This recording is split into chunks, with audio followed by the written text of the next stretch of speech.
My name is Maya. I'm 28, and I can tell from a single sound whether a cat is just annoyed or in real pain. Monday mornings at our clinic always smell like disinfectant, coffee, and wet fur. If you don't like that, you're in the wrong place. I push open the glass door. The little brass bells chime alerts my colleague Chloe in the exam room, and without looking up, she calls out, "Morning, May. The diva is already here." The diva is a striped cat lady whose official name is Princess, and unofficially, she knows every monarchy on Earth. I tie my light green smock, wash my hands, take a deep breath, and get into the rhythm. In the waiting area, a pug trembles as if the world were a cold lake. A woman holds him too tightly, and I gently place my hand on her wrist, whispering, "Let him have his shivers. It's his way of saying he needs you." She nods, and the pug breathes more freely. Next to him is a rabbit named Wally, his ears back, camouflaging himself as if he were invisible. I crouch down and whisper, "Wall, being invisible only works if you don't look at me like that." He blinks. I swear rabbits have a sense of humor. In the exam room, Chloe wordlessly hands me the vaccine syringe. I support Princess's head, her eyes thin slits, her paw elegantly curled. "Only commoners show weakness," I murmur between her ears. "Almost done, Your Majesty." Her fur is warm, her body tense. My thumb finds the spot where cats hide their surrender. "Poke out." "Done." "Magic hands," says the owner, looking as if he'd like to pin a medal on me. I smile, wipe the area, and write in the file. "Vaccination good. Next checkup in 12 months. Crown is secure. We are a small team. Chloe, 2 vet techs, Zoe and me, and Ms. Rodriguez at the front desk, who with a mix of a general and a grandmother sorts out every commotion. The morning is both heated and calm at once. X-rays, blood draws, nail trims, reassuring, explaining. I am the space that fits between fear and trust, a space with hands. At lunchtime, Chloe and I stand in the back alley with paper cups. The January air is crisp and clear, our breath a wisp of smoke. Chloe takes the first sip and says without looking, "What's going on with your face?" I pretend not to know what she means and say, "Just a Monday." She shakes her head. "You look like you've decided on something or are about to." I button and unbutton my smock pocket. Then I say, "I'm thinking about an app." Chloe says, "Do it, but listen to your gut, not the algorithm." And because she knows me, she adds, "You're quickly gentle. Be slow with your money." I laugh.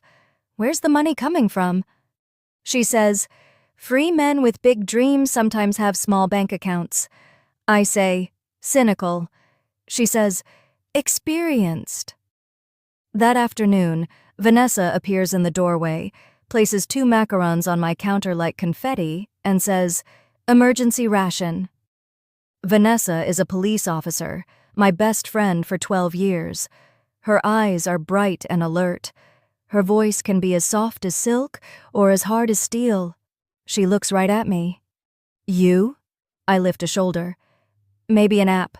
She nods. "Helmet on." I grin. "Heart with a helmet." "Yeah."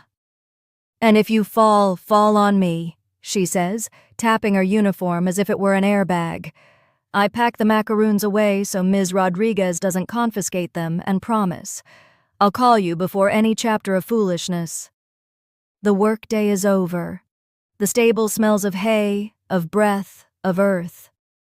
Luna, my friend's mayor, nudges her nose into my jacket pocket, finding the carrot as if I were see-through. I brush her forelock out of her eyes and say, "You see me, don't you?" In the indoor arena, it's just the 2 of us. The light is milky. Hooves clatter. My body remembers. Walk, trot, canter. 3 words that heal a day. Everything beneath me grows still. My mind empties. Only the rhythm remains, and the quiet creak of leather. Outside, the sky is already violet with the first star tiny pinholes. On the way home, I think maybe silence is honest, but it's not home. At home, a shower. The stable air falls from me like old skin, sweatpants, tea, a book. I try, but the story won't sink in. The fridge hums too loudly. I grab my phone. An app. Names that sound like perfume, like fitness studios, like I'm not looking for anything serious, but then I'll find it anyway. I choose one, upload 2 photos, one with a kitten in my arms, one with Luna in the background, and write in my bio, vet, writing, reading, cinnamon rolls. I speak to animals in their language and to people in mine. Then I stare at the done button and don't press it. I breathe. I press it. The first evening feels like someone built a new door in my apartment, and people are walking past and occasionally stopping. There's a ping, 1 profile, 2, 3, left, oh geez, right, and then a message that doesn't sound like all the others. Chris, cinnamon rolls are character tests. For or against? Me. For, but only if the cinnamon isn't stingy. Chris, cinnamon is never stingy with me. I'm Chris, freelance developer, dog person. You, me, Maya, vet, horse person, book person, cinnamon person. Chris sounds like a pack I want to run with. We exchange voice messages. His is warm with a rough edge, as if he laughed until it hurt or talked until it was late. Nola, his dog, pushed him off the bed last night, he says, and I hear his laughter coming from his belly. I tell him about Princess who rules with a single paw, and he says, I have magic hands. We talk about our favorite places. He says, Prospect Park, a cafe with cinnamon rolls that remind me of a good childhood. I say, the stable just before a caner when the world is heading toward a yes. He asks, what does a caner feel like? I say without thinking, like a sentence that finally makes sense. There's a silence on the line. Then he says, more of that, please. I text Vanessa. He's funny. Dog, coffee, cinnamon. She says, name, photo, meeting point. I say, Central Park, Sunday, daytime crowds. She says, good. Keep the helmet halfway on. No cars, no come on up. I say, I can go alone. She says, I know. I just want you to have the option not to. The days until Sunday feel like a rubber band, stretchable, sticky, snapping back fast. In the morning, the clinic rhythm takes my hand. I calm a terrier that's trembling as if the world is ending. Until after 3 minutes, he realizes it's not. I explain to an older lady why the pill is important for her cat, even if he hates me afterward. I say, it's okay, 3 times and mean it every time. In between my phone vibrates in my smock pocket, a message. Good morning, Animal Fairy. Hear the coffee sound yet? I text back between gauze pads. My coffee makes a quiet C. And you? He says Nola's snoring a storm warning. I send a photo of Luna. He sends one of Nola who looks like she's taken over responsibility for his bills and decided to postpone it until tomorrow. Chloe watches me when she thinks no one is looking. Your eyes are soft, she says as we hold our paper cups warm during lunch. I say soft is good. She says soft is good when hard stands next to it. I say you sound like my friend in blue. She says maybe I should meet her. I say you'd better not. You two would form an alliance. Sunday, Central Park. I'm early, of course. I buy a lemonade to combat my sweaty hands and sit on a bench with a view of ducks that look like they're working in shifts. I'm wearing my brave blouse, light blue. My shoulders say I'll stand firm when the wind comes. Just as I'm thinking I've forgotten how to breathe, I see him. Chris, dark hair, sunglasses in his hand. He's not walking hectically. It's as if he knows haste doesn't make for better sentences. He smiles, and his face changes. Maya, Chris. It's ridiculous how much that first word sets the tone. We walk. We talk about everything and nothing. He tells me about his projects, small budgets, big freedom, chaos with a view. I tell him about Chloe, who pours diagnosis into a cup of coffee, and about Princess, the Queen, who was gracious today. He asks, "And Luna?" I say, "Luna is prose reliable." He laughs. Prose saves hearts. Poetry breaks them. I think you talk as if you've practiced, but not in front of a mirror. At the cafe, he orders 2 cinnamon rolls without asking. I usually don't like that decision's being made for me. But here it feels like someone knows the right temperature for my tea. We eat too sweet and talk too honestly for a first meeting. He says, "I dropped out of college. Too much theory, not enough life." I say, "I chose life before I knew how much theory it held." He says, "And now," I say. Now I sort out breaths, those of animals and my own. When we say goodbye, he hugs me longer than is in any dating etiquette guide. It's not an intrusion, just a wait, and it feels good. He says, "Can I call you tomorrow? Not text. Hear you." I nod, and in my head, something clicks open like a lock. He calls Mondays, Tuesdays. In the evenings, I sit on my balcony. The book lies open next to me, unread. He tells me how Nola only responds to sit if he smiles, and it's hours later before I realize it was a joke. I tell him that Luna carried me through the day, and he asks if you can learn to canter if you've never run. I say, "You can learn not to be afraid of speed if someone knows the reins." He's quiet for a moment, then says, "Then I'll learn that with you. Between all the lightness, a sentence hangs that I wipe away before it can land." He says it casually as we sit by the Hudson River the third weekend, our legs dangling over the wall. The clients are paying late. It's really tight this time. I hate money stuff. He smiles as if he's apologizing for the tone. I nod, say nothing, and feel my helmet slip a millimeter lower.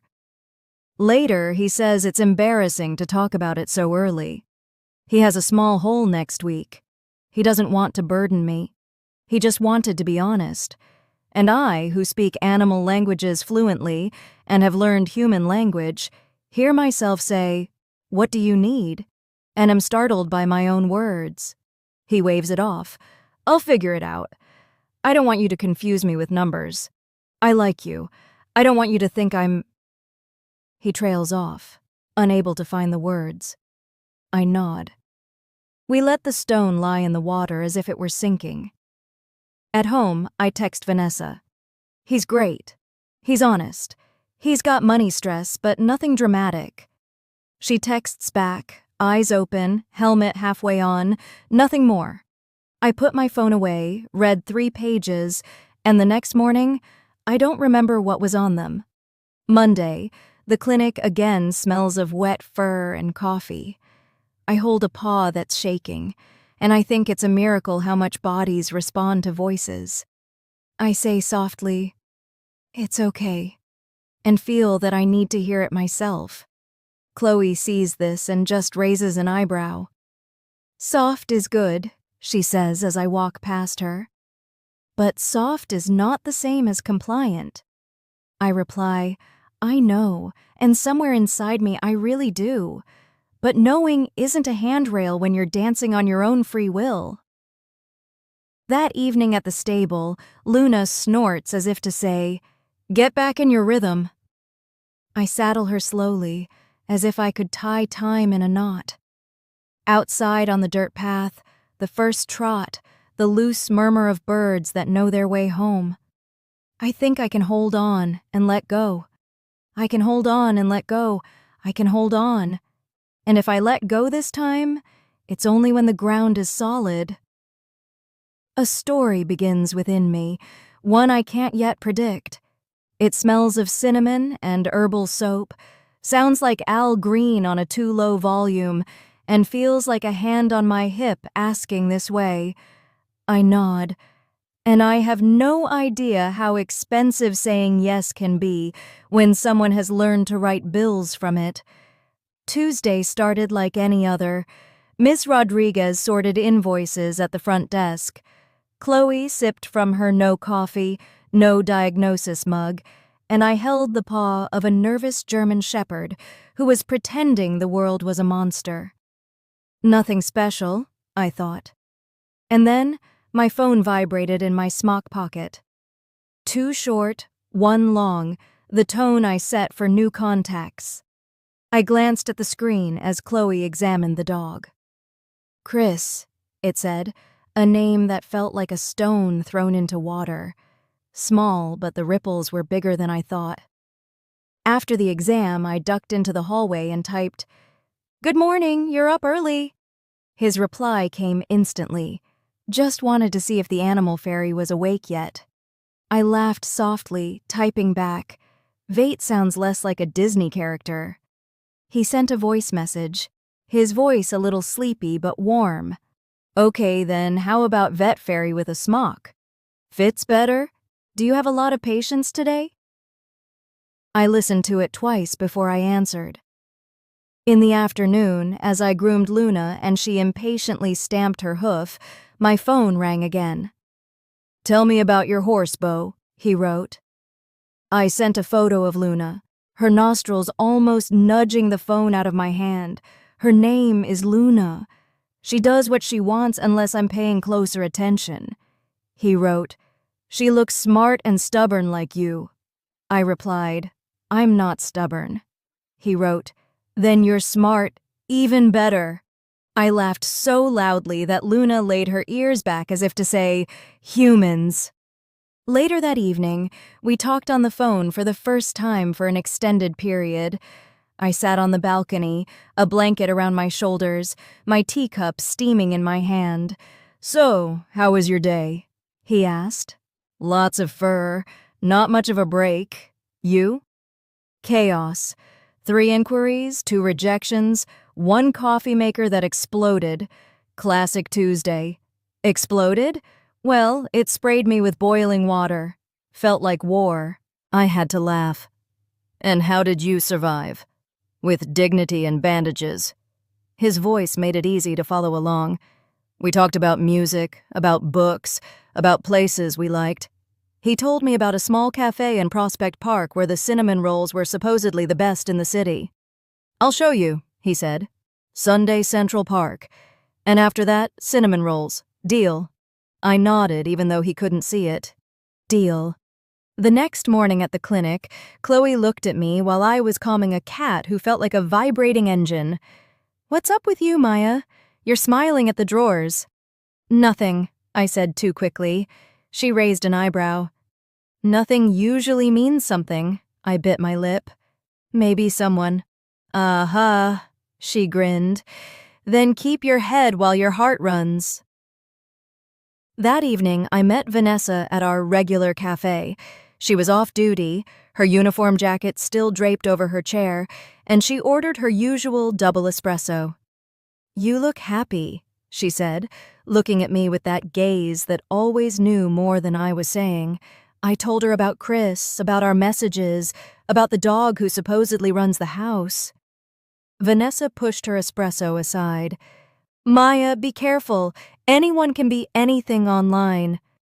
"I know, but he sounds real. Sounding is cheap." I frowned. "Vic, can't you just be happy for me for once?" She sighed, placed her hand on mine. "I am happy for you, but I'm also a cop. I see too many stories that end badly." "So, helmet on." "Heart with a helmet," I murmured and smiled. "Exactly," she said. "And if he wants to see you in Central Park on Sunday, go. But first, tell me what he's wearing, so I can identify him from 30 feet away." I rolled my eyes. "Vic," she grinned. "Only half kidding." Sunday came faster than I expected. Central Park afternoon, Ducks on the water, lemonade in my hand. I was half an hour early as usual. The sun was low and I felt my hands get sweaty. Then I saw him. Chris, dark hair, sunglasses in his hand, a smile that was just there. He walked quickly, stopping in front of me. Maya, Chris. We both laughed, so unsure, so real. And we walked side by side as if we had done it many times before. Later, we sat on one of the benches, my hands folded, his posture relaxed as if he were at home. "You're different from what I thought," he said. "How so?" "Well, online you sounded a bit like someone who overthinks everything, but now you're lighter." I raised my eyebrows. Lighter doesn't mean superficial. "No," he said. "Lighter is better. Like a caner, you said." Yes." His gaze lingered on me, and I felt my face grow hot. "Coffee?" he asked. And we went to the small cafe on the edge of the park. It smelled of cinnamon, sugar, and freshly ground coffee, a scent that immediately gets under your skin. Without asking, he ordered 2 cinnamon rolls. Normally, I would have protested because I hate it when someone makes decisions for me, but this time I let him. "Trust me," he said, sliding the plate toward me. I took a bite. Sweet, warm, perfect. I couldn't help but smile. "See," he said, "sometimes you don't have to ask when you know." "Arrogant," I mumbled with a full mouth. "Confident," he corrected. We talked about everything. He told me about his job, small contracts, sometimes stressful, sometimes chaotic, but he loved the freedom. I could never go to an office every day. He said, I love my clinic. Sure, it's routine, but every animal is different. Every fear is different. It's never just work. Then you're someone who holds on," he said. "What do you mean?" "Well, you hold on when others are trembling. You bring calm. You can feel that." It struck me because it was true and because few people ever saw it that way. Later, we walked past the large sycamore trees, and he told a story about Nola, his dog, who supposedly stole a bagel from a jogger. He spoke with his hands, his eyes, with his whole being. I listened as one listens to a melody, not just a story. Eventually, we stopped by the water. He tossed a pebble in. "So, Maya, what's the deal with Luna?" "With whom?" "Your horse." I laughed like a mirror. "If I'm unsure, she gets stubborn. If I'm clear, she goes with me. She doesn't lie. Sounds like you have a good teacher." I nodded. "Sometimes I wish people were like that." "Me too," he said softly. As the sun sank lower, we sat on the wall by the water. Our legs dangled.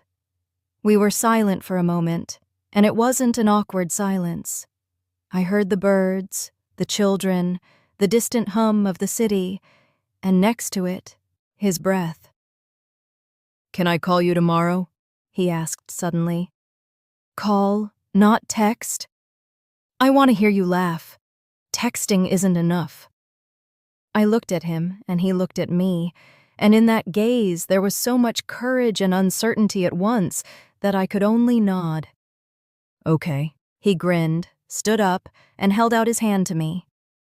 "Then see you tomorrow, Animal Fairy." I lightly hit his arm. "Don't ever say that again." "Yes," he said, "because it fits." On the way home, I felt a smile written on my face that wouldn't go away. At home, I took off my shoes, sat on the sofa, stared into space, and texted Vanessa. He was real, and he ordered cinnamon rolls without asking. I didn't hold it against him. Her reply came quickly. "Sounds dangerous. Helmet on." I didn't write back, putting my phone away, but deep inside, I knew I'd already taken the helmet off. Thursday evening was one of those days where the clinic ran late. 2 emergencies just before closing time, a cat with a breathing problem, a dog that had swallowed a sock. By the time I finally took off my smock, it was already dark. I was tired, smelled of animals and disinfectant, yet my phone vibrated in my pocket like a heart that didn't want to sleep. "Can you come over? I'm cooking. I only know how to make 3 things, but one of them I do really well. Chris." I stared at the message. My stomach was a whirlwind of fatigue, curiosity, and something that tasted like a secret. "Yes." "What is it?" I typed back. "Spaghetti allo aolio. Simple, honest, a little spicy. Like me." I laughed silently in the empty clinic hallway where only the hum of the refrigerators remained. "And you're sure I'll survive, only if you bring wine." His apartment was in Prospect Heights on the 3rd floor with no elevator. I was slightly breathless when I arrived at the top, the wine bottle tucked under my arm. He opened the door barefoot in a gray t-shirt and grinned. "Hello, Animal Fairy. Don't say that anymore." "I will." He stepped aside, letting me in. "It's your nickname now." His apartment smelled of garlic and lemon. The light was warm, and it wasn't a designer apartment, but one that had been assembled over time. Stacks of books, an old guitar on the wall, and Nola on the sofa, who lifted her head and immediately came to me. I scratched her behind the ears. She closed her eyes as if she had been expecting me all along. "She likes you," he said from the kitchen. "She usually tests people for a longer time. I'm a pro at bribing animals. Then I'm doomed." He chopped garlic. Oil bubbled softly in the pan, and music played from a small speaker. It was Al Green's "Let's Stay Together." "Cheese, I know," he said. "It still fits," I replied. We drank wine. He told me about his projects, about chaotic invoices, about a client who hadn't paid for weeks. He made jokes about it, but for a moment, his eyes held something serious that I chose to ignore. I told him about the clinic, about Princess, who had acted majestically again today, as if a vaccination were beneath her dignity. He listened attentively, asked questions, and laughed at the right moments. When the pasta was ready, he filled plates and sat across from me. "You have to be honest," he said. "I can handle criticism." I tasted it. Oil, garlic, chili. Simple, but good. I nodded. "You're right. You can do this. See, at least I have one talent. Maybe 2. He grinned. "And what's the second one?" I felt the blood rush to my face and quickly looked down at my plate. Later, we sat on his sofa. Nola curled up at my feet, and the music was still playing. We talked about childhood, about small things. He said that he used to play soccer, but always preferred learning guitar, because when you play, you don't have to pretend to be someone else. I told him about the books on my shelf that I hadn't read yet because I was afraid they might disappoint me. "Then leave them be," he said. "Books that are waiting are promises." I nodded. That's how I see it too. At some point, he gently placed his hand on mine. It wasn't a big gesture, no pulling, just a weight, warm and natural. We didn't look at each other. We just kept talking as if nothing had changed, even though everything had. When I got up to leave, it was late, much later than I had thought. I put on my jacket. He opened the door. "Can I call you again tomorrow?" he asked. "You're going to anyway." "True," he grinned. Then he leaned forward and didn't kiss me, just a brief whisper on my cheek, warm and close. "Thanks for coming over." On the stairs, I heard Nola bark once, a deep bark, as if she were saying goodnight to me. At home, I could still smell garlic on my fingers. I got into bed, and Al Green's song was stuck in my head. "Let's stay together." I closed my eyes, and for the first time in months, I fell asleep without the silence being too loud. It was a Saturday, cool and bright, and the city looked freshly washed. We met by the Hudson, walked along the promenade, talking about movies, favorite restaurants, and everything that was still easy. His hand found mine casually, not demanding, just there. I let him, and in my stomach that warmth spread that questions nothing. We sat on a low wall, our legs dangling over the water. Nola lay at his feet. The sun glistened on the river, and for a moment I thought, this is what a beginning feels like. Then came the sentence very casually, as if he were talking about the weather. Sometimes this gets to me, the endless invoices that don't get paid. I work, I do everything, and then I sit there waiting for the money and it doesn't come. My bank account looks like someone cut a hole in it. He laughed, a short apologetic laugh, but his eyes weren't laughing. I frowned. That sounds stressful. It is, but hey, that's life as a freelancer. Sometimes it's up, sometimes it's down. Lately, it's been more down. He stroked Nola's head. Don't worry, I'll be fine. I wanted to press on to ask how bad it really was, but he just changed the subject. Rather, tell me what a caner feels like in the rain. And I told him. I talked about Luna, about the feeling when the rain beats against your face, but you keep riding because the rhythm is stronger than the weather. He listened, nodded, and smiled, and I let it go. That evening I sent a short message to Vanessa. He has money troubles, but he jokes about it. I think he's just being honest. She replied immediately, Maya, people who say it lightly want you to take it lightly. Be careful. I typed for a long time, then deleted it. Finally, I just wrote, I have the helmet on. But it wasn't true. I had taken it off long ago. A week later, I was back at his place in his kitchen with Al Green playing softly in the background again. We ate pasta, this time with pesto, and talked about plans, about vacations we had never taken. At some point, he sighed, rubbing his neck. Maya, I don't want you to think I'm using you, but I have a really bad problem next week. The rent. Normally it wouldn't be a big deal, but the client hasn't paid for 3 weeks. I'm embarrassed to say this. I looked at him sitting there, his shoulders heavy, his eyes honest. At least that's how they seemed. My heart pounded, my mind screamed. Chloe had said, be slow with your money. Vanessa would have yelled in my ear, don't! But I only heard my own yes. How much? I asked quietly. He shook his head. No, Maya, please. I don't want you to feel like you have to. Chris. I placed my hand on his. I'm asking because I want to. He looked at me for a long time with a look that went straight through my skin. Just until Monday. I promise. I nodded. Monday. A word as innocent as a promise, as dangerous as a blade when you don't realize it's cutting you.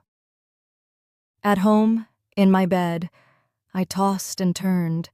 I told myself it was normal to help a partner, that there was nothing wrong with it, that love also meant being there in a time of need. And yet, there was a small, silent knot in my stomach. I pushed it away. He'd pay it back on Monday.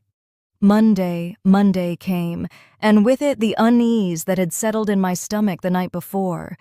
I was at the clinic holding a nervous Spinaniel's lips during a dental check while my phone vibrated in my smock pocket. A quick glance during a break, a message from Chris. Thanks again, Maya. You're really saving me right now. I'll transfer it to you tonight. I promise. I took a deep breath, wrote back, it's okay. Don't stress. But inside, I thought, please keep your word. After work, I drove straight to his place. I wanted to see the mood, not just words on a screen. His apartment again smelled of garlic and lemon. Al Green was playing softly in the background, and Nola came up to me, wagging her tail. Chris was in the kitchen, looking relieved, as if the burden was gone. You're here. He hugged me, holding me so tight I could barely breathe. You don't know what this means to me. I was on the brink, honestly. And you? You're the reason I didn't completely fall apart today. I smiled weakly. Chris, don't exaggerate.